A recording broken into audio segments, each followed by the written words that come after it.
everybody. We're going to go ahead and get started. I think some people are still trickling in, but we don't want to fall too far behind. Thank you, everybody, for joining us. We really appreciate you being here. It'll be a smaller group of us, I think, today, but that's great because we can actually engage in a little bit more discussion. So we're looking forward to it.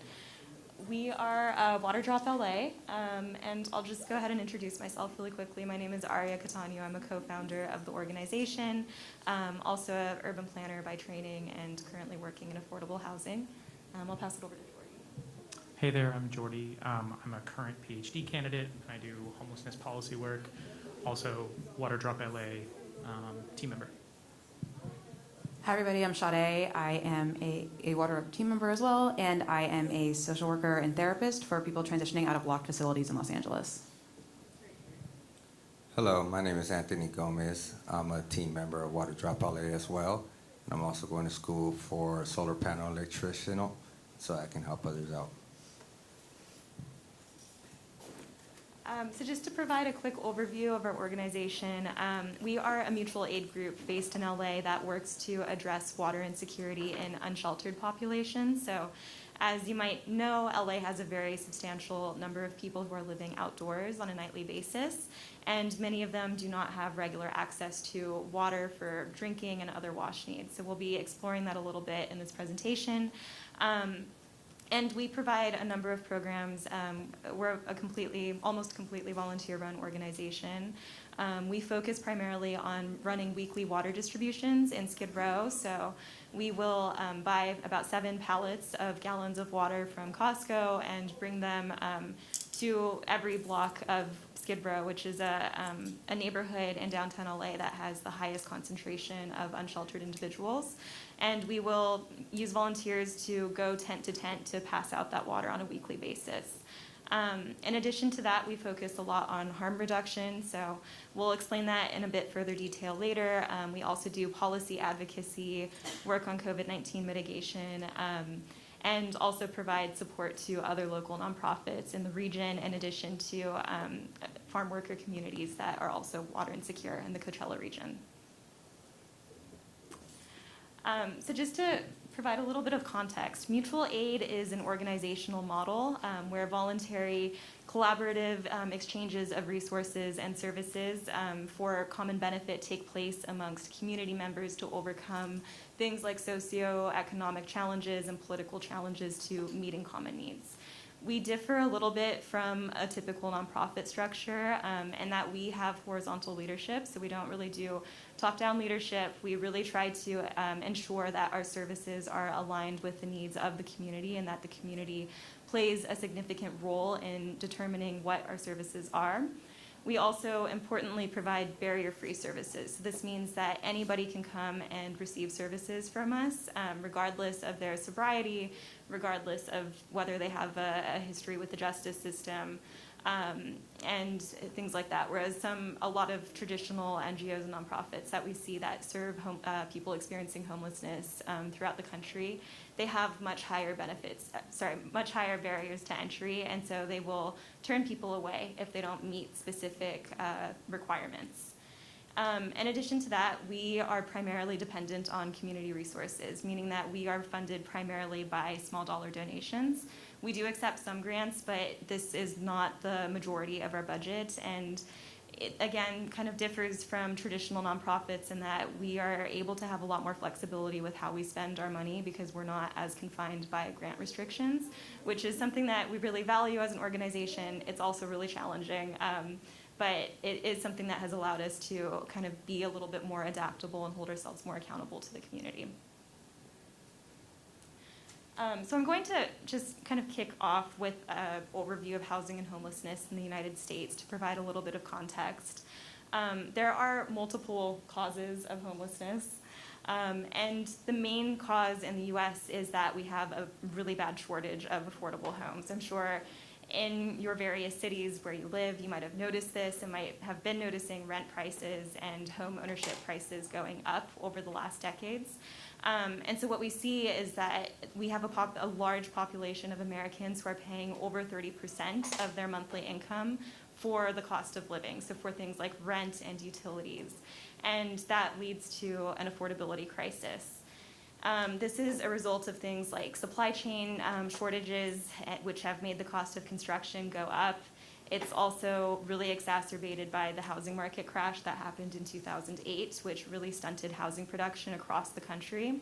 And to just kind of show how bad the housing shortage is, there are over 11 million low-income households in America, and only 7.1 affordable rental homes, 7.1 million affordable rental homes. And then of that 7.1 million, 3.4 million are occupied by high-income renters, meaning that only 3.7 affordable rental homes are available to the 11 million households in need. So when you really think about the numbers and that mismatch there, that is one of the primary drivers of homelessness that we see across the U.S. In addition to that, we see other causes like insufficient income, large shocks like COVID-19, again, the foreclosure crisis, changes to social safety net programs, and domestic violence for women specifically. You'll notice that we didn't call out addiction and mental health as leading causes of homelessness. I think that this is something that's commonly harped on in the media, but it is misconstrued. Statistically, again, homelessness has a lot more to do with the lack of housing affordability. Addiction and mental health can be a risk factor for homelessness, but more commonly, these are things that develop as a result of homelessness and then play a role in keeping people stuck in chronic homelessness or long-term homelessness. So we have these stats up on the slides. Just a caveat here is to keep in mind that these are estimates. We don't really have good data around this, and we suspect, and the LA Times has also found, that these numbers, these estimations are low. So that being said, studies have shown that about 20 to 25% of people experiencing homelessness currently have a mental illness. About 38% of people experiencing homelessness struggle with alcohol abuse, and then about 26% struggle with drug abuse.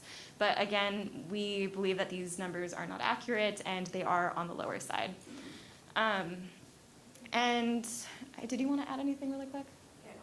We also just wanted, does this one work? We also just wanted to add that oftentimes that we see kind of a causation correlation issue here. So oftentimes people can develop substance use disorders because they're on the street. People often turn to substances to keep themselves safe, to stay awake, etc. People experience a lot of trauma on the street, and as an organization, we really want to make sure that these people can also receive services barrier-free. Yeah. And so the solution that we really want to emphasize here is that we need more housing and more services, and we have to work on connecting this to water access, because the two of these things really cannot be separated. So again, we haven't done a great job of providing supportive housing and services that are needed at the rate that we would need to see to get noticeable change in homelessness in California. Looks like the slide's a little, there we go. So this graph shows a red line. That red line is the number of people experiencing homelessness in California. And then the blue and the orange underneath that show the housing supply available to them. So clearly, again, we have not been able to catch up with this need for housing for the last 10 years, and it's only gotten worse. And this is why in California specifically, and we're starting to see this across the rest of the US, we are seeing more and more people who are sleeping outdoors, who are couch hopping, sleeping in cars, etc., since they have nowhere else to go if shelter beds are full and if they can't get into permanent housing, which is typically what we see in Los Angeles. So it's really hard for us to catch up with this demand in California for a couple reasons. One is that the cost of living and rent continues to go up, and this leads to more evictions and displacement, especially when wages don't go up as well. And then two is that major cities in California and on the west and east coast also do receive a significant number of people experiencing homelessness from other places throughout the US via relocation programs. And so this is visualized on the map up there with larger circles visualizing where the most people have been sent from 2011 to 2017. So together, this constant flow of people falling into homelessness and this additional flow of people coming from other cities to California has made it extremely hard to keep up with homelessness response services in places like LA. So this lack of housing and homelessness Services is most visible and notorious in places, there we go, in places like Skid Row and Los Angeles, which, as I mentioned, has the most concentrated unsheltered population in the region. Skid Row is where we do most of our outreach. It's a neighborhood in the middle of downtown LA that's about 40 square miles or 60 city blocks. Huh? 4 square miles or 60 city blocks. And it has an unhoused population of about 5,000 people. Also, just a note here that this is expected to be an undercount. Again, we really have severe data collection issues, specifically with unsheltered populations. And of these 5,000 people, about 2,700 people are experiencing unsheltered homelessness, meaning that they're sleeping in tents, in cars, or outdoors. And then the rest are sheltered homelessness. So this means that they're sleeping in interim shelters in the area or in another temporary location. Skid Row's residents are notably primarily people of color, with 58% of the population as Black, 25% Latina, and only 12% white. And Black and Indigenous folks are very overrepresented in this population in comparison to the rest of the city. And it's also notable that the percentage of Latina residents has been increasing over the last years. This trend is a really direct result of systemic racism that we've seen as a result of segregation, job and housing discrimination, predatory loans, and numerous other policies that we've implemented in the US over time that have contributed to putting these populations at greater risk of homelessness. And the most important thing that I think people don't understand about Skid Row, but that is important to understand, is that it's something that the city of Los Angeles actively created through policy with the goal of containing the homeless population. So they wanted to attract more investors to develop other parts of downtown LA, and they wanted to attract more business to the area. And in order to do so, they believed that they needed to move everybody who was experiencing homelessness out of sight, out of mind, and so they concentrated people within this area that is now Skid Row. This was in response to a couple of shifts in policy. The federal government did put an end to funding public housing, which deepened the affordable housing shortage across the country. A single room occupancy unit, so like small kind of micro units in Skid Row that are historically really affordable, were also largely demolished around this time because they were failing to meet building codes, and instead of fixing them, landlords decided to just destroy them instead. So we lost a lot of housing stock. And then at the same time, a lot of veterans were returning from Vietnam with trauma and substance abuse challenges, and hospitals were also deinstitutionalized. So there were all of these shifts going on in the United States, and this did contribute substantially to the unsheltered population in Los Angeles. And again, in response to that, the city decided that this was the best strategy, which it is not. I also want to highlight that this was something that activists actually did have to push for. The original response was that the city was just going to try to decimate the population. So this was our, like, kind of the best alternative for activists at the time. It's obviously not a sustainable or great solution, but this was kind of like the best thing that we were offered, not us personally. Yeah. And the quote, if you can't read it here, that I'll leave us with is something that was published in a formal City of Los Angeles document that says, "Strong edges will act as buffers between Skid Row and the rest of the central city. When the Skid Row resident enters the buffer, the psychological comfort of the familiar Skid Row environment will be lost. He will feel foreign and will not be inclined to travel far from the area of containment." So again, just illustrating how intentional this policy was. I'll pass it over to Jordy next. Okay. I'm aiming the wrong place.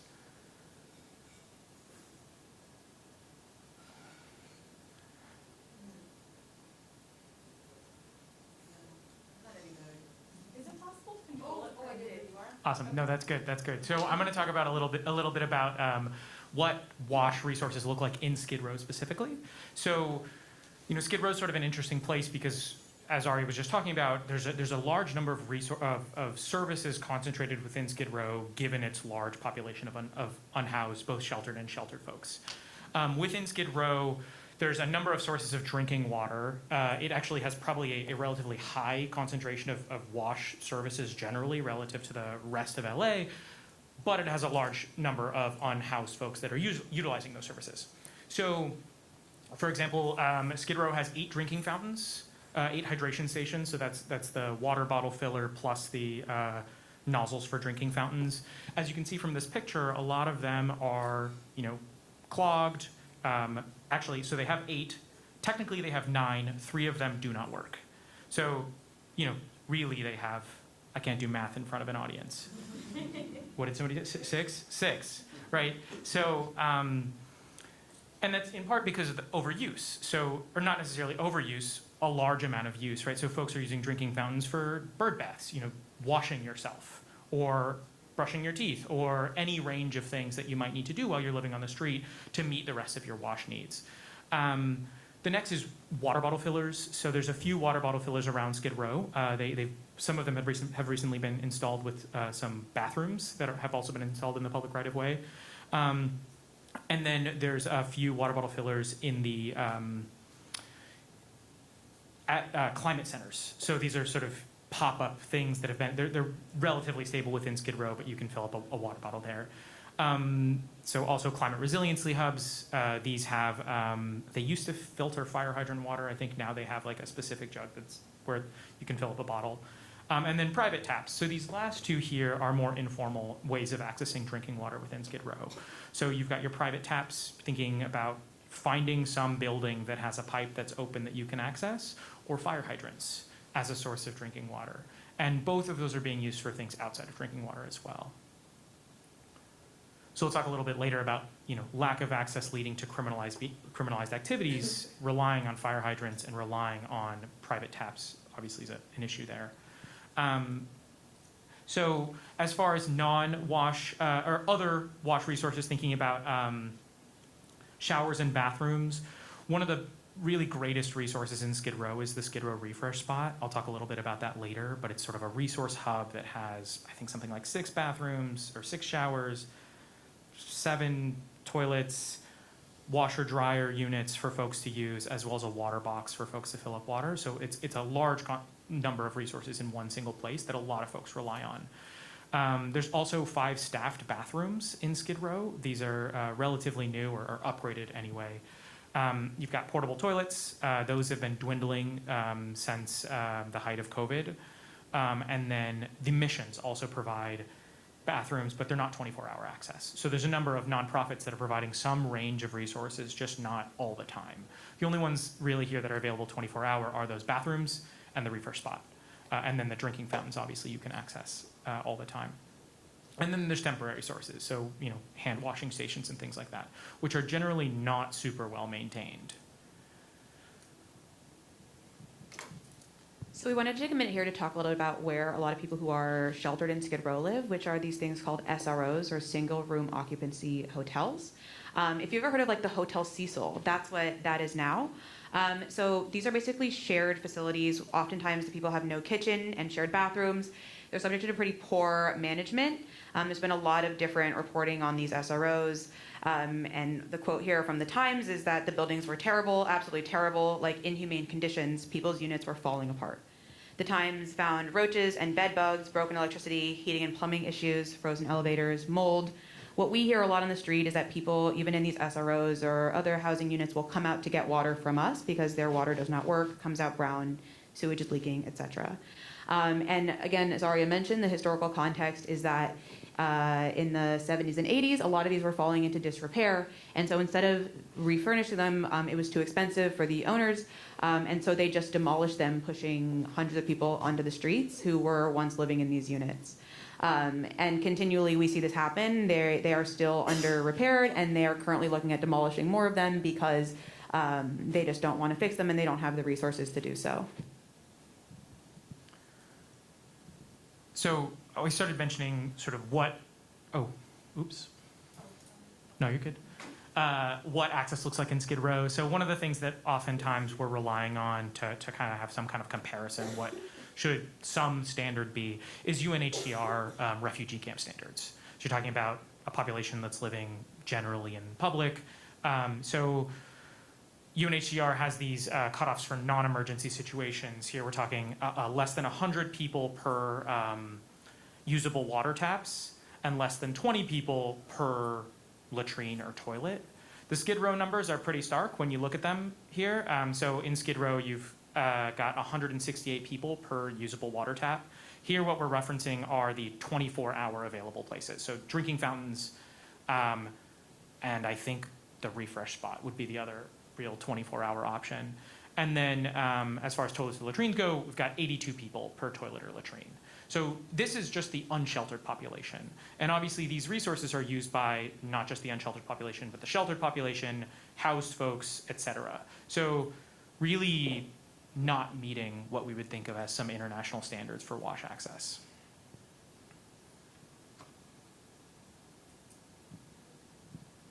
Tony, you want to grab this? All right, so we, as a mutual aid org, are really grateful to have voices on the ground and people who are unsheltered giving us real-time feedback. Tony and I met a couple years ago on the street. Tony was living in a tent, and we're really excited to have him out here today to kind of provide you guys some context for what it's actually like. So, do you want to introduce yourself? Sure. Once again, my name is Tony Gomez. What I didn't mention earlier is that I'm currently experiencing homeless and staying in a shelter in the Los Angeles Mayor's program, Inside Safe. Been there currently about 4 or 5 months. Before that, I was staying almost 2 years on Skid Row in a tent. I didn't get there because of drugs or mental health. It was the pandemic that got me to the situation that I ended up in. I ended up there with my wife and my 3 kids, and it was a struggle. We couldn't find any resources. Even with kids, I would think that I'd get a little bit more sympathy, and I couldn't. So I was there for a good year with my kids, struggling with them and doing what I got to do. There's many times I wanted to turn to liquor to stay warm, during the cold, especially when you get back spasms. And there's many times that I wanted to, turn to drugs to try to cope, but I didn't.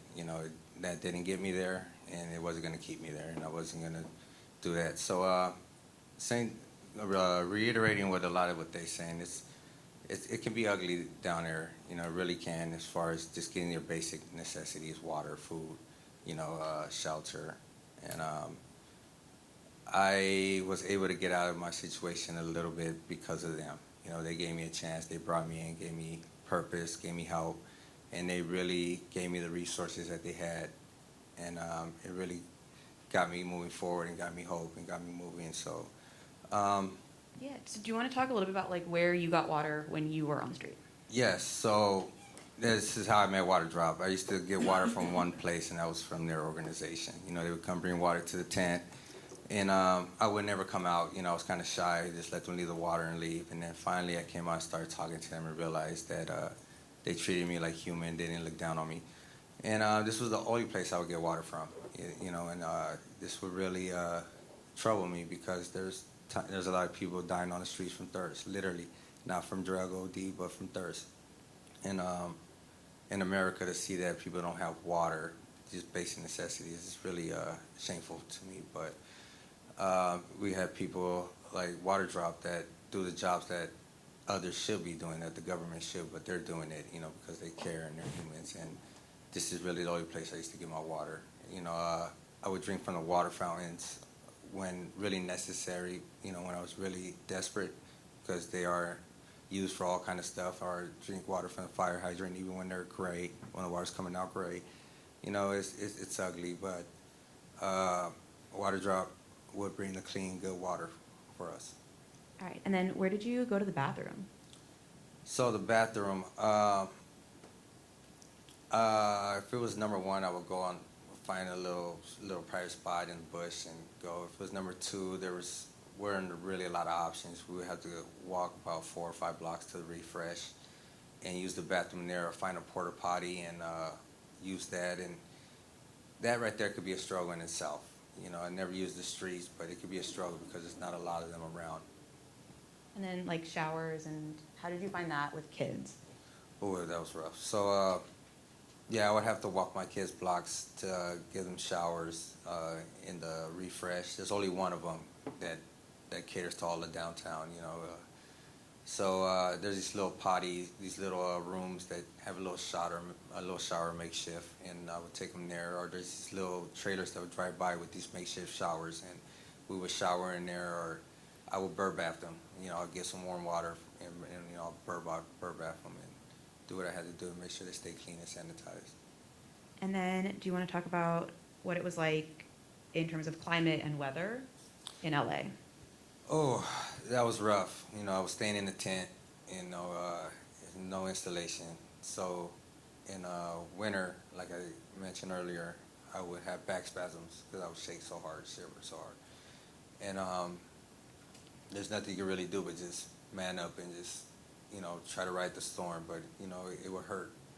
It would hurt, especially when you have back soreness the next day because you were shivering so hard, or you have it for a week. Frostbite. It's real in Los Angeles, and people do get frostbite and have to get amputated because they don't have socks or they don't have blankets and can't stay warm. And God forbid it was raining and it was cold, you know, and that's a whole nother mess. And then in the heat, that was really ugly because a lot of people would die right there on the floor. Just you wouldn't know if they were sleeping or dead, but you know, most of the times they would be dead because they had no water. You know, you would think, okay, maybe they OD, but kind of find out it was no water. In the summer, we had that problem a lot. There's water drops the only one handing out really water, and they can only do so much. And when that runs out on a hot day or on a hot week, what are you doing the rest of the week? And all the mom and pops around Skid Row, their prices are higher than everyone else's prices in the outer city. You know, I find that really not fair that these people are already struggling, living on welfare, or probably don't even have that, and the prices of the stores nearest to them are the highest in the city.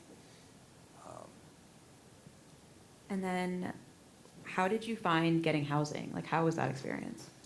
Ooh, that was rough. So I was able to get my wife and my kids into a shelter, but I wasn't able to go into it. It was like a battered women's shelter, you know, so I wasn't allowed into it. So I made sure that they got into it. I never battered my wife, you know. It was that kind of shelter where I wasn't allowed, you know, so. We can talk about it. Tony lived with me. Tony moved into my apartment. Oh, yeah. Sade is a real champ. Yeah, she helped me out so much. You know, she gave me a lot of opportunities. A lot of the teammates, Jordy and Aria, they all helped me out a lot. I mean, going beyond the Call of Duty, took me into their apartments, giving me food, clothes, money. You know, they've done a lot to help me get on my feet. You know, never asked for anything in return. Never did. He's being very humble. Tony also works for us. So Tony does do a lot of our water pickups, and we're really grateful to be able to have funding to put money back into community members' pockets. Of course, yeah, and I was going to get to that. When I was in Skid Row, my mental health started degrading. I started deteriorating, you know, and I started really getting PTSD, and you know, it was really hard being away from my family. At least they had shelter, but you know, I had to do what I had to do, stay in survival mode. They gave me a job, and it's been over a year now, and it is keeping me stable. It's giving me a schedule. It's giving me a routine, you know, and I got me a service dog that's helping me out too. You know, and then, like I said, I'm going to school for electrical and solar panels so I can help give back, and we can help people that need electricity and stuff like that. So I'm looking forward to doing my humanity part when the time comes. And Do you notice any physical differences being inside? a lot. So that's me outside. This is me inside. Yeah, just being inside, I don't have to deal with the cold. I don't have to deal with the heat. I don't have to deal with the violence. I don't got to deal with, you know, drama. You know, I can have a place. It's not the biggest, the best, but it's a place of my own where I can lay my head. I can contemplate. I can think straight, and I can make my next move correctly. And while being inside, I was able to get therapy. I was able to get the other programs I need to stay on track. So these are resources I couldn't find on the streets. When I was living on the streets, I couldn't find them anywhere. I knew they were around, but I didn't know how to get to them. But it wasn't until I got inside that I could actually access them. So there is a big difference of being inside than outside. You know, my self-worth is more, my confidence, my self-esteem is up versus being down on the streets and looking down and feel like I'm being looked down by everybody. You know, so there is a big difference. You know, as far as health too, there's a big, you know, it comes into play. My health is a lot better. I'm eating better. I'm actually eating, not stressed, you know, as depressed. So yeah, there's definitely a dramatic change in being inside. All right, and our last one's like a little plug. I think that something that we hear a lot about in terms of distributions is the single-use plastic, and I was wondering if you could speak to what it's like to be getting the plastic containers. So one thing about being down there, you learn to become a MacGyver. You learn not to throw anything away. You recycle, you know, you need pots, pans. So these bottles they're not just drinking water bottles. You know, yeah, we can take them and refill them, you know, with water that's going to have contaminants in it, but it's going to be our drinking water. Or, you know, we cut them, use them as bowls to eat. One of the most common things they're used for are bathrooms. If you live in a tent, you don't want to walk out 3 in the morning and worry about drama. So you would use these containers to go to the bathroom. You would use them for bowls. You would use them for, you know, your dog bowls, for whatever, you know. But there's multiple uses for these containers. And, yeah, they come in handy. They come in real handy. I think that's what we have there. I want to point out, you can see that we're like barbecuing. We have potatoes in that one, so we're using them as like cooking bowls. Just wanted to point it out.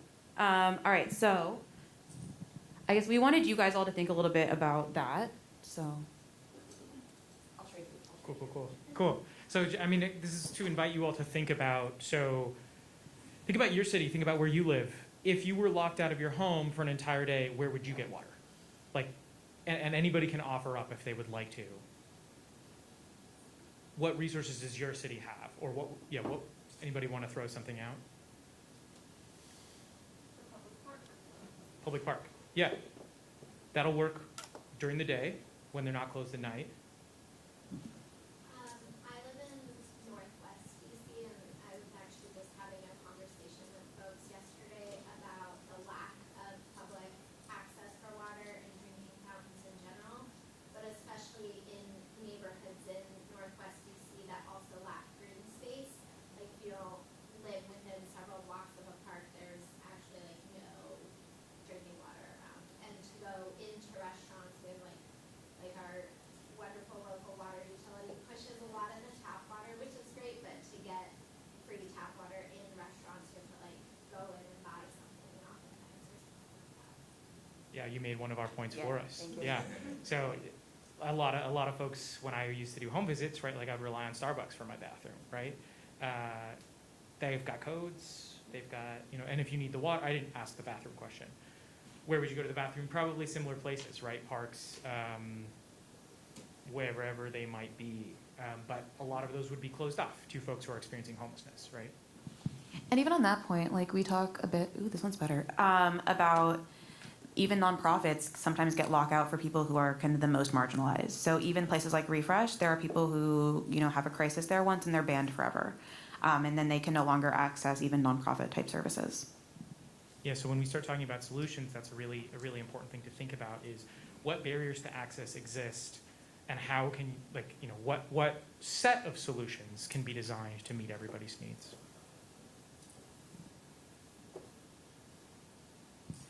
So we're going to talk a little bit about the implications of water security in unhoused communities.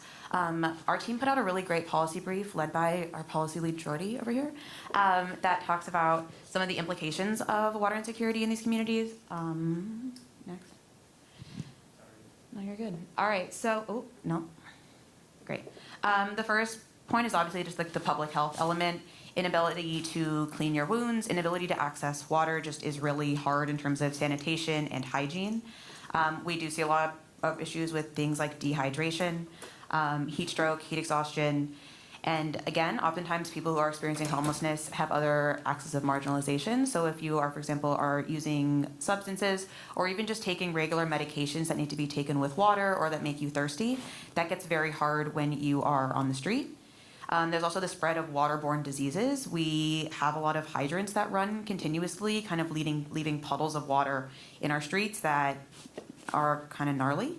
And kind of on this public health front, we're going to talk about it a little bit later, but if you are not accessing regular services, you tend to only use public health services or health services for emergency situations. And so unhoused people who are not getting any sort of like preventative care end up using emergency services, which is not great for the healthcare system also. So from that side, that's one of the sides that we talk about in terms of public health. There is also the social legal side. A lot of people now resort to criminalized activities. So for example, tapping fire hydrants actually comes with a fine. So theoretically, if you get caught tapping a hydrant, they can charge you like up to $200. And these are people who do not have $200 to spare for accessing water. The next is the economic burden, which Tony also mentioned. So just it's a lot of money to be spending on water if you're on a low income. A lot of people are using EBT money where you're getting like $200 a month for all of your food. It's just not feasible to be buying $2-3 gallons of water with that type of funding. Sometimes there is a cost to access showers, so I find that people who are doing a little bit better in Skid Row will often get like a gym membership so they can go shower. But again, you're being forced to spend a very limited income on a service that many of us access not for free, but much more easily in our own homes. That being said, there's the time that is just spent accessing wash access points. You are walking up and down the street. You know, you wake up in the morning, you have to go for a walk. You need to cook, you have to go for a walk if that's how you're accessing water. And again, there is the frequent use of emergency medical systems that comes up on the economic side in terms of just burden. And we also talk about the environmental use. So the use of single-use plastics obviously isn't great.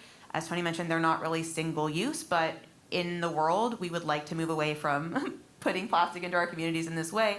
But unfortunately, without the other infrastructure, we can't. I do want to add that I think even if we got all of the solutions we talk about, WaterDrop probably still would be out there handing out water. There are a lot of people who just will never be able to access water properly in places like Skid Row, and so even though we kind of are a Band-Aid solution, that's there. And then there is waste from fire hydrants. It decreases the pressure on the system as well, so it's not great to have people opening and having water spill out, and there's a lot of water lost. We also just want to highlight that people who are marginalized on multiple axes are just more at risk for negative outcomes. They are more likely to become unhoused due to identity intersections. We see this a lot with LGBTQ people and women and elderly populations who kind of get pushed out of services and pushed onto the street. And oftentimes these people suffer more trying to seek water. I know a lot of women personally who just really fear going out of their tents, especially at night, which makes getting water, going to the bathroom, etc. very hard and is very risky. Skid Row also has a lot of disabled people. I don't think people often think about what it would be like to not have your legs and live in a tent, or a lot of people get very sick, a lot of edema and swelling that prevents people from walking. So people are really tent bound, and that becomes very hard. I've seen people, have strokes and be dumped on the street and get put in wheelchairs, and they're hosing them down in front of fire hydrants, and that's the shower service, which is just a pretty tough way to have to live.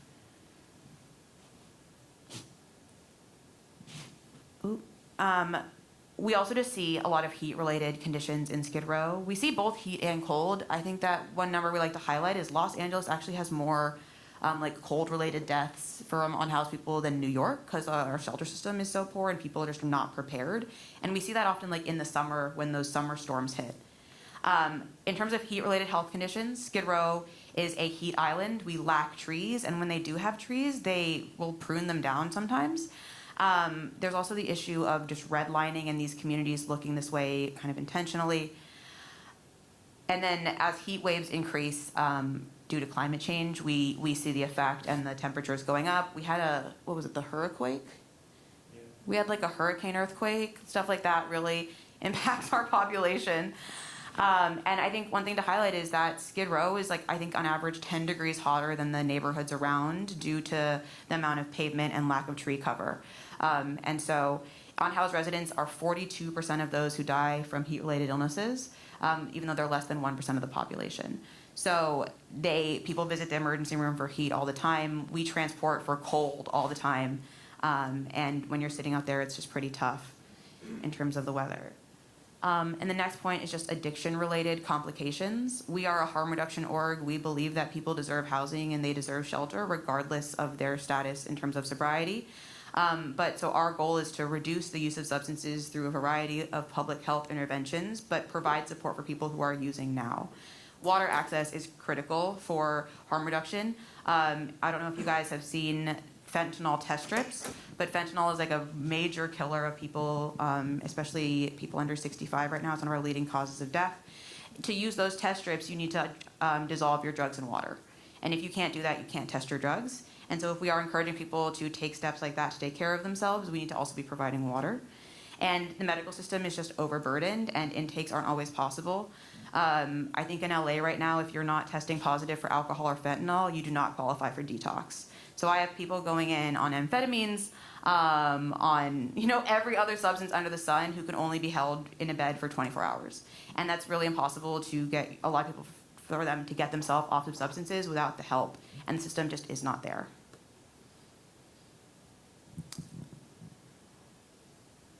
Yeah, and so our government, unfortunately, has not been super great in responding to homelessness from our point of view. Unfortunately, we just find that there's an anti-homelessness stance in general in terms of the state and federal government. You may see that in the places where you live, things like hostile architecture, or the way that people now are playing a lot of music, so unhoused people can't sleep outside. We are seeing tons of local and state camping bans. For example, the Supreme Court right now is looking at Johnson v. Grants Pass, which would criminalize sleeping outside with any sort of aid. Aid can be a pillow, aid can be a blanket. So it would really, really make it hard for people to sleep outside if they were to crack down on that. And we also see a lot of state-driven sweeps, so at different local levels, people choosing to remove unhoused people. There's a really great study about Echo Park in Los Angeles where they tried to follow up with people who were swept, and most of them did not receive housing, and I think approximately around the same number ended up dead that received permanent housing. We just see the common attitude of the desire to move people to other cities, often through criminalization, and there's just the want to hide the problem as opposed to actually addressing the root causes. Investing in care for people is often seen as giving up on ending homelessness or enabling homelessness, as opposed to what it is, which is life-saving emergency interventions. And that people are really scared to enable people to sleep outside, which I find a little ridiculous because most people don't want to be sleeping outside.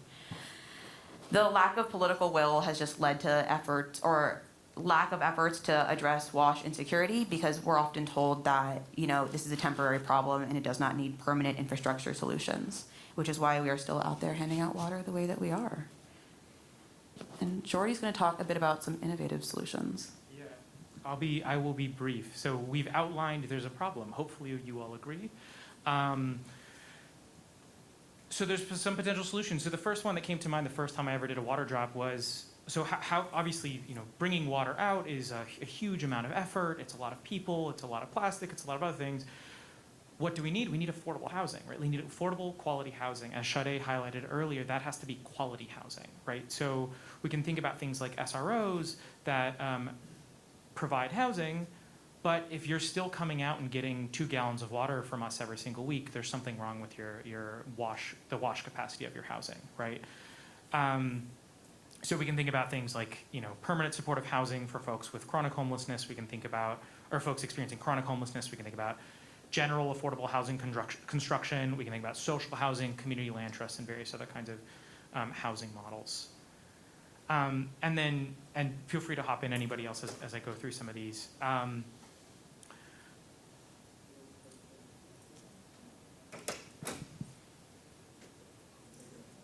Cool.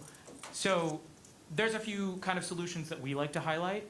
Not all of these on here are ones that we necessarily want to see everywhere, but one possibility is something like more drinking fountains, right? As long as they are properly maintained. So you can think about the drinking fountains that we were talking about earlier in Skid Row that have issues of being clogged, pooled water, just not functional. Like you press the button, nothing comes out. But we would like to see, maybe drinking fountains on every street corner. Imagine that you could get water as you go about your day, and that would ultimately serve every population, right? So DC, according to this industry report, had the highest, has the highest number of drinking fountains per capita. As I was doing some kind of scrolling through, apparently they're off during the winter time.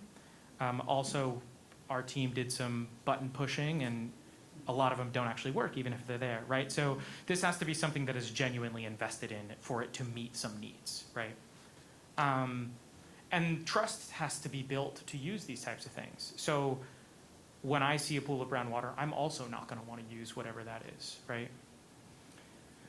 A next option here is water spigots and taps. So San Francisco put in these taps. You're seeing the back of it right there. The other side is the place that you can fill in a water jug. And we advocate for water spigots and taps in public as a way of meeting the volume of water needs that are necessary. That's a relatively sturdy thing there too. Like, you can't really take a bat to that and destroy it. Like, it's the kind of thing that could meet a lot of needs, hopefully. And then water boxes are another solution really created in response to, I think it was in response to water crisis in Flint, Michigan. So filtering out toxins has to be connected to some kind of tap. But these also break down. They have to be wheeled inside at night. It's not the kind of thing that would be a 24-hour solution for somebody who's living on the street. So as far as, you know, non-drinking water solutions, things like bathrooms and showers, really there's some decentralized bathroom possibilities. We can think about bathrooms in the public right-of-way, the same way there would be a bathroom at a park. Los Angeles has 15 public bathrooms in the right-of-way, 5 of which are in Skid Row. You can also think about temporary solutions, things like your porta potties, right, and hand washing stations. In my experience, those are sometimes locked. Sometimes they're very accessible. It depends. I think it's sort of a lot of these that we're talking about, I want to invite you to think about how they would work in your community and if they would meet the particular population needs there. And then on more centralized solutions, we can think about hygiene centers. So things like the Skid Row Refresh Spot, which is a really wonderful resource within Skid Row. Here's the numbers. Okay, so it's got 6 showers, one of which is ADA accessible, 7 bathrooms, one of which is ADA accessible, 24 washers and 24 dryers, and then that water box to fill out waters. It's also a place that folks can go. They do, like, Project ID goes there to give out, or to Charge your phone. Charge your phone, you can do that. There's kind of a respite area. Sometimes they'll have food, clothing, Narcan, all sorts of other kinds of harm reduction materials. So just a general resource center. So one of the things that we would like to see, especially in places where you've got maybe a larger concentration of folks, you know, Skid Row could use 6 of these, 5 of these to meet the needs of the folks that are living there. We've got 1, right? And that 1 is a huge resource, but that also means that it's going to be dirtier. It's not going to have as much, you know, it's going to just be more, it's going to be used more than it is intended to be used for. I just want to highlight that we were really, Sorry. we were really grateful to be part of the Dig Deep WIC cohort, and we were able to go out to Alaska. Shout out to Alaska on the back. And, you know, we were able to see washaterias employed in rural communities, and something there was great to think about, like, okay, can we bring these solutions to Skid Row? Like, can we bring these types of interventions to cities, even though people don't feel like that's where necessarily these interventions belong? But that was really helpful for us in terms of thinking about centralized sources of water. I think next we have... So who mans the hygiene center? Who pays for it? No, take it. It's funded by the city, and then they contract with a nonprofit service provider in order to run the daily operations. So yeah, again, it's kind of a question of city budget, which is the challenge that we've run into again and again, is that the city is investing a lot in building permanent affordable housing, which is very necessary, but they're not really thinking about what people are going to do in the interim. And again, it goes back to that mindset about, like, they don't want to put more money into the interim because they don't want to, quote unquote, enable homelessness. Did you want to add something? Okay. So just one last point here is that mutual aid is something that can be a really critical service to fill this gap in water needs. And this is another solution that can be implemented in cities across the country. Again, I think we need to take note of the fact that this should not be on individual people. It should be on the government to provide these services. But when we're not seeing substantial action from the government, it is necessary that somebody steps up. And so that's where, again, mutual aid and community-led water distributions can really make an impact in saving people's lives, even if it's done at a smaller scale than what we're doing right now. There are a couple other interventions. There are not just grassroots solutions. We worked on climate resiliency hubs with the city of LA a couple years ago, and were able to get a few like pop-up tents around Skid Row that provided shade, had some water access, and had seating.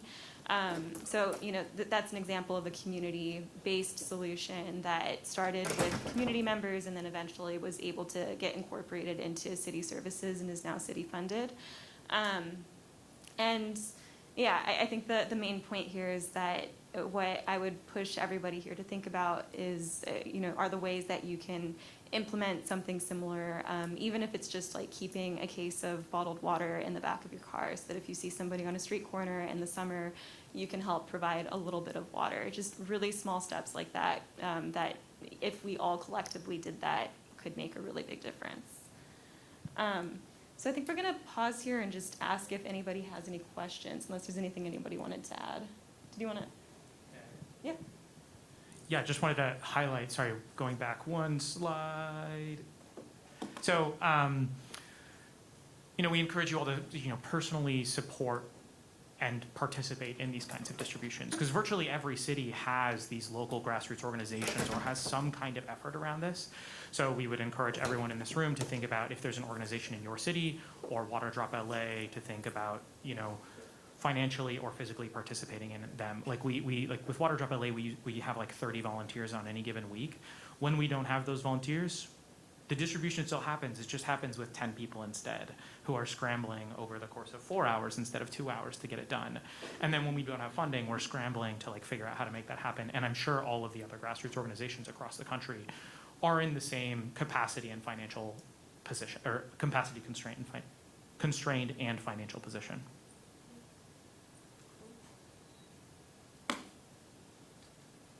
Should I run this around? Well, what's up? There was an article, I want to say it was LA Times, a couple of months ago that caused quite a stir among my California-based colleagues, talking about some of the, the places, and I've seen them in Santa Ana underpasses going into the city where you have a lot of RVs that have lined up and have broken down. They're obviously never going to move again. But, about the amount of sewage that's being discharged into the streets. And, in particular, a lot of low-income communities end up housing a lot of these RVs so that you can see blocks entirely surrounded by broken down RVs. There are fire hazards and things like that. And I immediately thought, as a person who spent the majority of my career working overseas with people and providing emergency sanitation, oh my gosh, this is an urgent public health crisis. It's a human dignity crisis. It is a sanitation crisis that's happening. You're working in a situation where you have a sort of a well-defined geographic area. Do you have any thoughts about some of these areas where these RV park areas that are popping up, or under overpasses and places where there's not actually infrastructure around? There's no putting up, in most cases, a porta potty or something like that. And I would just love to hear your thoughts about what might be done, but also the acceptability of these type of things. We want services that people want to use and can be dignified and well maintained. So if you have any thoughts, I'd love to hear them. Okay. Yeah, I think you highlight what's really an important tension, right? Like, you want folks to be living in a situation where they have the resources that they need to survive, right? I think my one response is, what we definitely should not do is sweep those folks. That would be the one, if you're gonna take away one thing from what I said, don't sweep folks. Because sweeping folks don't actually solve that problem, right? All it does is move it somewhere else. Or you move people out of the RVs onto the street because their RVs have been confiscated. And then maybe defecating in public or urinating in public, which doesn't necessarily solve the problem that it was, the sweep was intended to solve. I think when it comes to the I wonder if porta potties could be installed in that case. So, we operate in Skid Row, but we recently have been working with organizations across Los Angeles as part of a coalition. And they're working in very different geographies than we are. So one of the things that one of the organizations that we work with that I think actually predominantly is RVs is they've been pushing to get regular trash pickup, get regular sanitation services provided to the encampment. And that's something that the city has not wanted to do, again, citing things like giving up on clearing that encampment. Right? It's the kind of thing that becomes like a housed versus unhoused tension. But services could actually be provided, I think, in the majority of cases. But You have a name by any chance, that organization? I can give it to you. Yeah. You should. I could add to our community. I live in Southern California in Ventura County, and we have safe sleep programs. So Yeah. individuals that are in campers can park overnight in designated parking lots, and then services show up at those parking lots to see if those folks would like kidney assistance. And then backpack medicine is doctors that also show up and see if they can treat folks in any way so that they aren't going to the emergency room. It's not a perfect solution, but it enables safe parking so people don't feel threatened within their vehicle parking in other parts of the community. I'll say with encampments, we have things like showers of hope, for example, and they have mobile shower units. So you theoretically could schedule resources to come in if the city was more invested in those things, to be okay, Thursdays will be here, and you have to promote that and build the trust. But you can theoretically bring in a lot of the resources. It's a matter of the investment in maintenance. I think we see a lot the maintenance issue is what comes up a lot. And really quick, I just wanted to piggyback on what you were saying really quick about the safe sleep programs.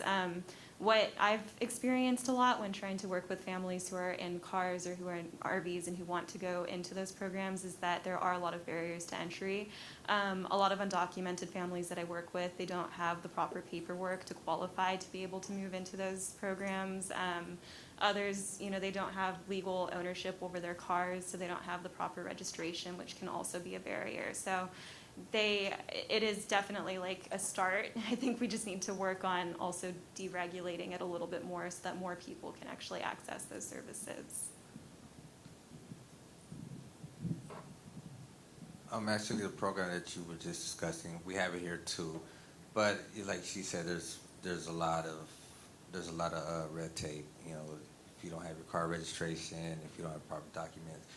But I think they need to just designate a lot just for the RVs and have porta potties or some type of bathroom and sanitation and water on standby. They need to designate a lot just for them, and it would alleviate a lot of the trash and probably some of the violence.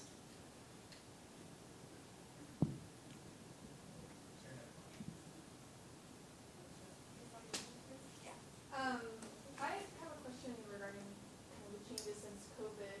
I believe you guys started during COVID, and I'm from Oakland, San Francisco area, and in SF during COVID they started installing these the water spigots where you could do hand washing stations. Some people use them for drinking water access, but those spigots have now been removed. I think there's some that are still permanent, but at that time in 2020, I almost had a little bit of hope, maybe these things will remain. Bathrooms were being cleaned more frequently and remaining open. And I guess I'm just curious what some of the changes that you've witnessed, and are there things that are lasting? Are there things that are regressing that we need to continue pushing for? I'll start with the first thing that I feel is most prevalent for me is the funding.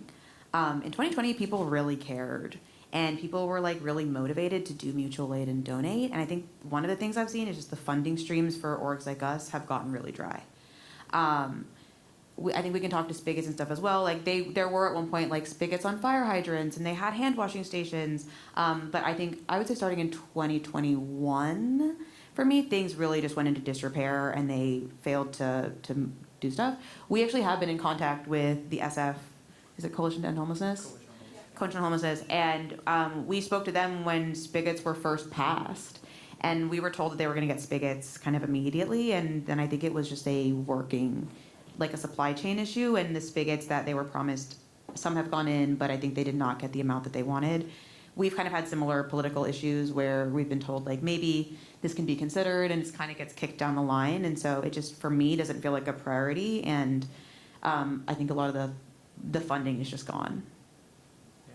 The number of bathrooms has gone down too. Like, I think height of COVID, there were, so sort of interestingly, because, so LA got a bunch of public, of porta potties, right, installed all over the place with the hand washing stations as well.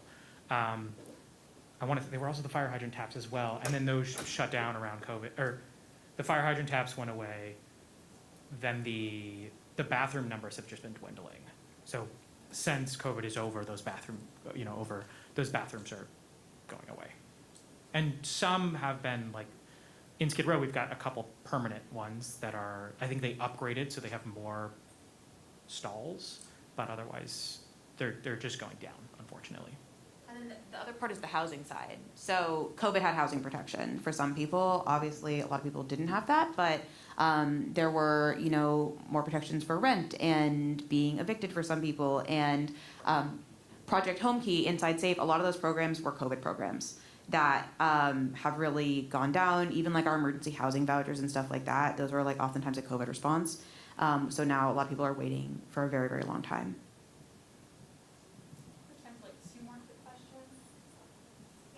I was wondering if you could speak a little bit to your funding model and kind of, I understand the choice to avoid grant restrictions, but I was wondering if you could just speak a little bit more to that. We apply for grants. Do we win grants? Is a completely different question. I find that like we're at capacity a lot of the time. It's hard to like sit down and write grants when we're like scrambling to get water. We have some grants. We have some regular grants. Do you want to talk to those? No, go for it. Yeah, so we have some regular grants, and then I think that we have considered applying for stuff again, and I think we're back in a time where we're reconsidering more grants and reevaluating our overall model. So we've been around now for 4 years, and I think a lot of our people are sitting down and saying, okay, like where do we want this to go? Because I think part of the mutual aid model oftentimes is like things are decentralized and like last minute, which is often really great, but as like an organization can be a little tough. And I'll just add something that we've encountered a lot as a smaller, mostly volunteer-run organization with only 1 or 2 paid staff members is that makes us not qualify for 90% of the grants out there. And yeah, so I guess to your point, like earlier when we started Water Drop, I think that the biggest thing for us was not being so confined by these grants. We wanted that flexibility to be able to decide that, we were going to buy a bunch of Powerade one weekend because it was super hot, or a bunch of water this weekend, or supplies for, storms. And again, I think that when we're not funded by grants or we have to report everything, it gives us that really quick responsiveness that we sometimes need in order to provide better services to the community. And I'll also just add, last thing is that a lot of people don't want to buy bottled water. A lot of grants, and like we've talked to people in policy, like they're willing to put in wells or do stuff like this. And I did water work in Kenya, and I was like, it's much easier there because you go in and you dig a well and you can provide water, and you can't dig a well in Los Angeles. You can't do a lot of these like interventions that we often see for clean water, and people don't want to buy water, and we've had a hard time getting it donated. So we actually, I don't know how much we talked about like the logistics, but we buy our water every week from Costco. We rent U-Hauls, we drive down, we buy it, and we pick it up and drive back. Actually, not we, Tony. Well, at one point it was we. Tony does it. So it's hard for funding in terms of that, and people don't want to support that. Do you get support from the city? The city providing? The county gave us some money. The Yes. county Yeah. gave us some money, but not the city. Yeah. We have time for one more question. We'll be quick. Al? I was just curious what current engagement with entities like LA Water Authority or the city of LA look like, and that might, just curious, like, what's going on now, and then what steps it's going to take to kind of overcome those barriers on the political will side. So We've talked to LADWP, and they have a program called HSIP, Hydration Station Investment or Infrastructure Program. And so they will, that would be potentially to install hydration stations. And that's something that, like I said before, it would be fantastic to see hydration stations accessible to the public all throughout LA, but especially in Skid Row. But that requires somebody to install those in the first place, then get reimbursed through LADWP. It's not something that I think a government entity within Los Angeles has ever done before. We don't have any land, right? We're operating out of U-Hauls, so we can't necessarily, put in any kind of that infrastructure ourselves. So that's something that's a possibility in Los Angeles, working with LADWP there. As far as other partnerships or like other working with the city, we're in conversation with them about trying to do things like additional refresh spots.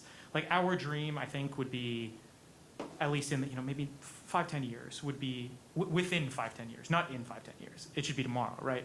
But would be to see a lot more decentralized bathrooms, and mainly to see more refresh spots. So there was a report put out by a coalition that basically said, Skid Row needs 5 refresh spots. How many does it have? It has 1. Could more be put in? Absolutely. So, yeah. I think another thing with LA is that what happens in LA City is the city builds something and then the county runs it. And so we have our Los Angeles is broke, which is an issue for water. And so we see an issue with programming like that and with getting stuff to do there because we have to pay for more police, I guess. So on that note, we're just going to switch over to a little discussion. So if you could just turn to the people around you. We have a couple questions for you to talk about. The first is just throughout our presentation, we've mentioned a number of barriers to providing water access in Skid Row. So given these barriers and your understanding of them, how would you address them? Do you have any ideas? It's just a little brainstorming session. And then similarly, based on our presentation, discuss any potential designs for public water access points that you think could plausibly work in the area. We'll just give you about 10 minutes to chat about that, and then we'll do a quick share out before we close out. And I know we didn't get around to everybody's questions, so we'll also be here at the end if anybody wants to come up and ask. We're happy to chat. But yeah, we'll do 10 minutes with the folks around you.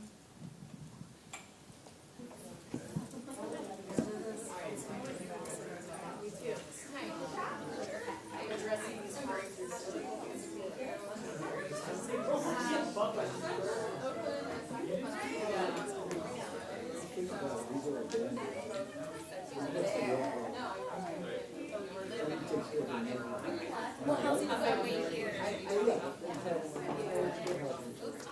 Affordable?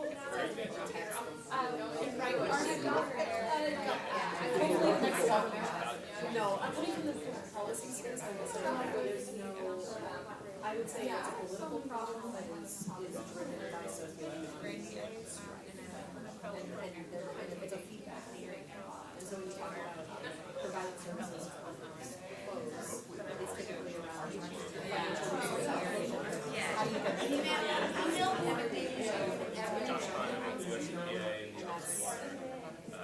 state revolving fund. So that's where I think maybe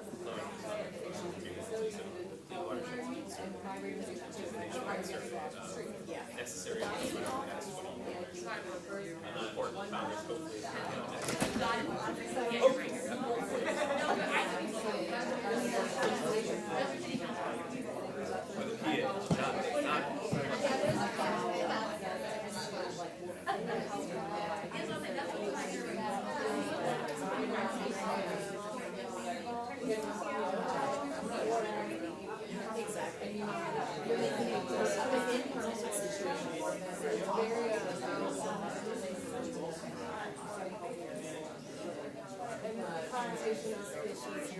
It just like spirals. Well, if you do that, then I can't do my thing. I don't know how that's so long. Multifaceted, multi-side. Things what they are changing. Like what you're saying about is like issue of our different. My sense is that there's like people see, a lot of people that are concerned like that's their problem. They're there for their own reasons. I don't even know who those are. For my family, we worry about we give to like organizations like theirs. We don't want to give to someone directly, So, but is that the right way? I don't know. Well, I work for. Oh, that's right.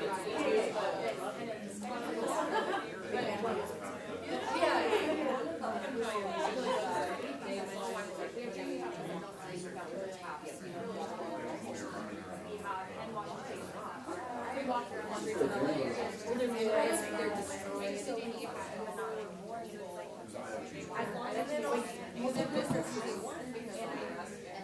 I just seen it constantly. Like Folasade, I think the impermanence of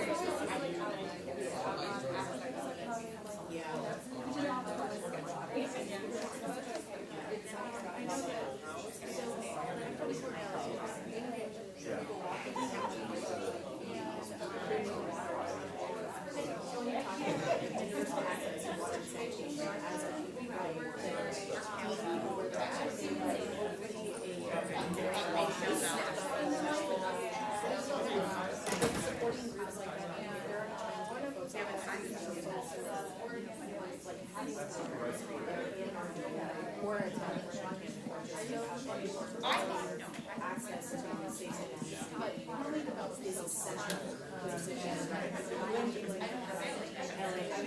You're talking about an incredible website. LA is really governed. It's like and it is really something that you mentioned that I like not even sure of you pay for the tax to install it. And my group is not just one you can easily go and do that and they pay for it. So I of course yeah, I was like, I'm immediately going to shower. Yeah. But it is interesting because it is a short term help. So we reached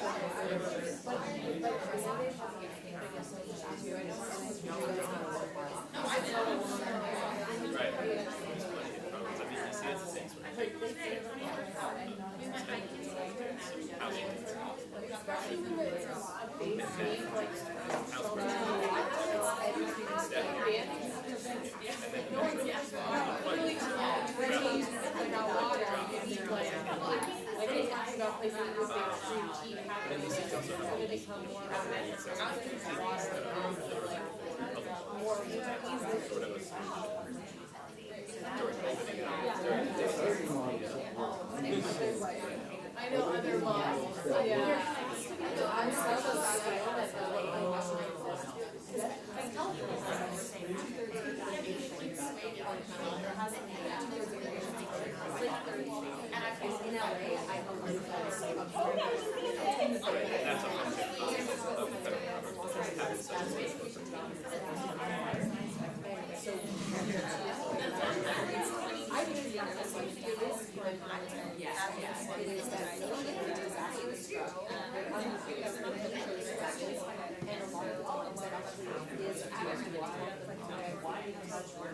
other organizations are doing the housing, we're doing the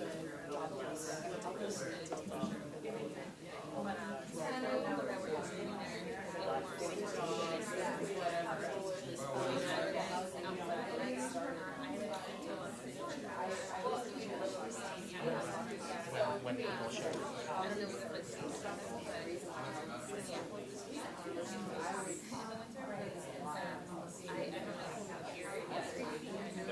They're placed bus shelters to the side, so that's not a shelter.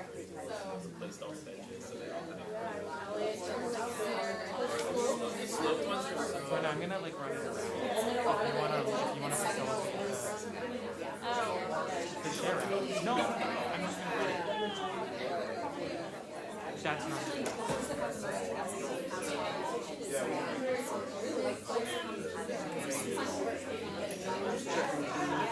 I'm gonna bring folks back. Or maybe in a second. I'm gonna bring folks back.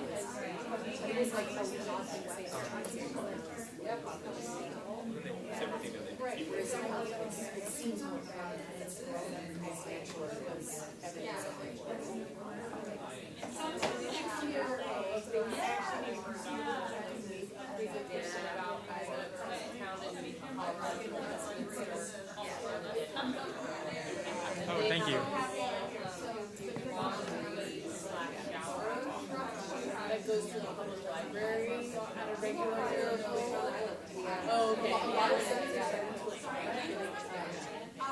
And they like shower, they mobile shower, and laundry.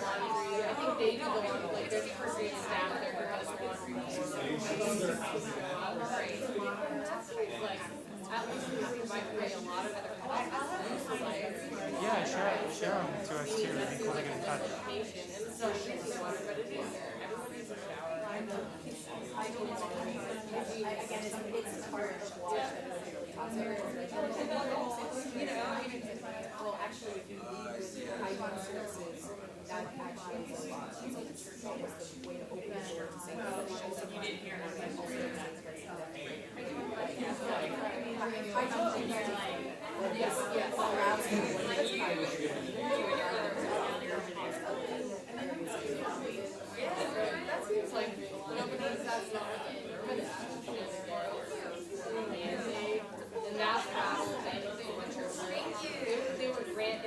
I'm going to bring folks back. Is that okay? Hey, everybody. We're going to come back and do a little bit of sharing out.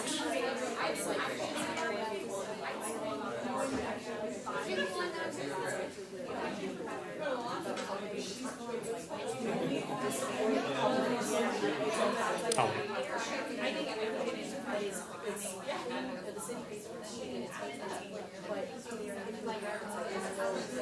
Okay, folks, we're going to go ahead and do a little bit of sharing out.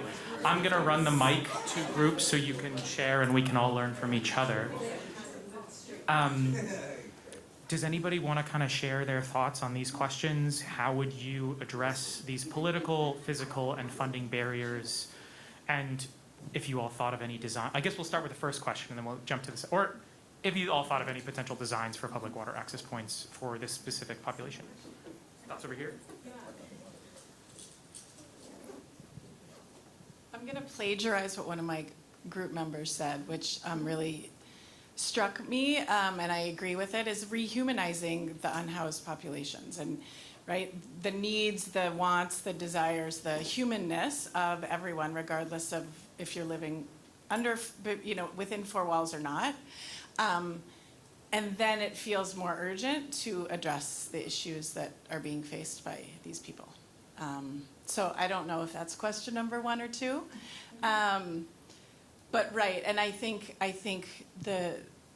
there are answers in multiple spaces, so it's not just the city government for whatever city, it's the city government working in partnership with nonprofits, working in partnership with service organizations and things like that. So how can that collective action come together rather than be combative, but working productively in a perfect world? Yeah, those are fantastic. I think there's a narrative question, right? There's how do you frame this particular issue for everybody? And then there's also the question about working together for solutions. You can think of the Refresh Spot as probably a really good example of that, city and nonprofits coming together to provide really vital resources. Anybody else have thoughts? Cool, we'll pass it. So we talked about a bunch of stuff. One place we started around kind of gets to this, like a cultural perception change that needs to happen around, sorry, how you phrased it was really good. Yeah, like taking care of neighbors again. Yeah, just that culture in a lot isn't there in the U.S. of like caring for your neighbor. That I don't know how to change that, but there you go.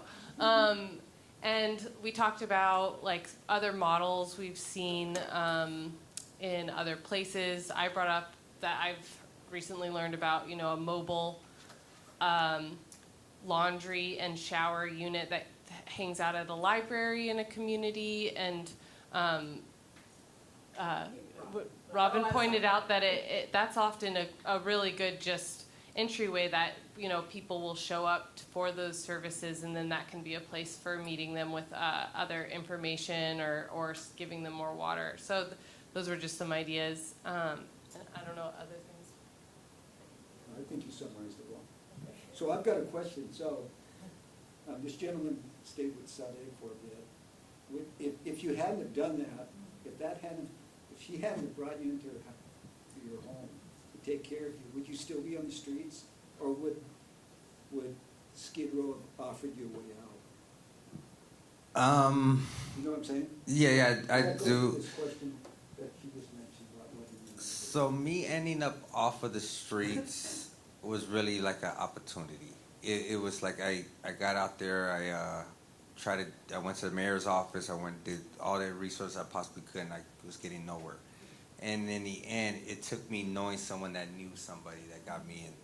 It was, that's as simple as was. I was sitting outside my tent, someone walked by, like, hey, do you know anyone trying to get into a shelter? And I was like, I've been trying for like a year. And they're like, well, I'll get you and give me your name. I know somebody. And that's how I got in. And that's that's how it's been going down there. And I hate to say it, but it's like, you got to know somebody to get in, to get the resources. And I found it out the hard way. Staying with Sade, though, it was a blessing. She was able to give me a break from the reality I was living in, get my thoughts back together, yeah, I went back out there. I went back to Skid, and I had to get back out there towards the resources, and but she gave me a place to get my thoughts back together, contemplate my next step. And when I went back out there, the only thing I focused on was trying to get housing and resourcing. But it fell apart until someone else came along and seen that I was trying. I was like, I know somebody. What I find is like they usually have to, if they're not going through a program, or even if they are, they have to go back outside to get back inside. Yeah. So like I have people who are in SROs who want to move, and they're gonna have to go live on the street until they can get like a certification of being unsheltered through a CES system to go back in. So like he was in my place, and then he had to be on the street like there every day to catch someone to get him into shelter. And like I have people who go into programs and they're qualified for permanent supportive housing. They'll go live on the street for a couple weeks to then go back in.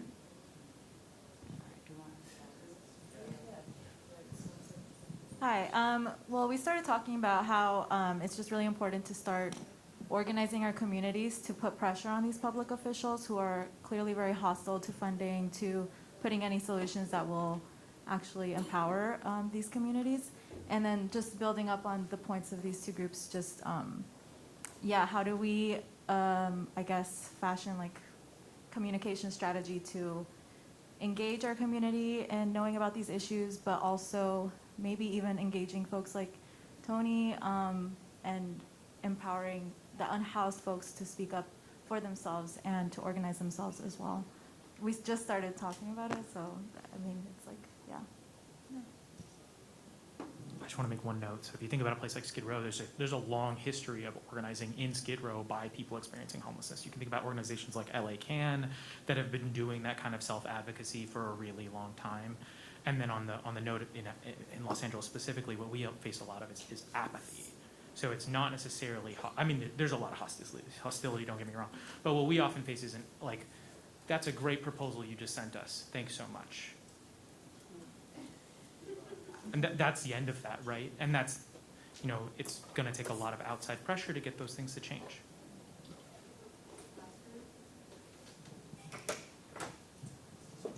Sure. So we talked about two things. Very similar to you, we were talking a little bit about like where is the pushback and understanding a little bit, and kind of a know your enemy, right? Who is pushing back against these resources? Why are they pushing back? And how do we make people more aware of it?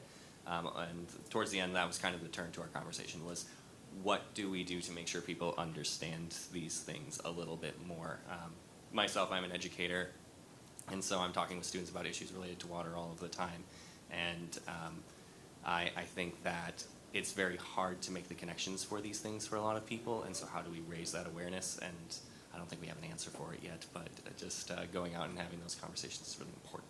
So, yeah. I think you said it right there at the end, that this is an extremely systemic and large issue that will take so long to change. But while that is in the works, what we can all do as individuals is have conversations with people. Like, there is so much anti-homelessness rhetoric that we experience and are, witness on a daily basis. And so it really is just pausing, having people talk through that a little more, talk through their stereotypes, through their assumptions, and engaging. I think that's just one small thing that each of us can do. And similarly, just organizing in your small circles. You don't have to start a mutual aid group, but again, keep water in your car, organize a small clothing drive between your friends and try to get that over to a mutual aid group. It's those really small steps that don't take too much on the individual that, again, if we collectively do, could really contribute towards cultural change. Even smaller, like buy pizza with your friends and go to a Kammen. Like, I'm so serious. Like, that's one of like my go-tos. And it's like that easy to start making those connections. Thank you. Yeah, thank you. We're really active on Instagram. That's where we do most of our organizing work. Please follow us if you're ever in California. We do all of our distributions every Sunday of the year from 11 to 2 p.m. Please come by. It's open to everybody. Our email is up there, as is our website and our donation link. But thank you again, everyone. We'll stay behind for questions. 2 Sundays from now is our 200th drop. Yeah. 4 years. 4 years. Thank you, everyone.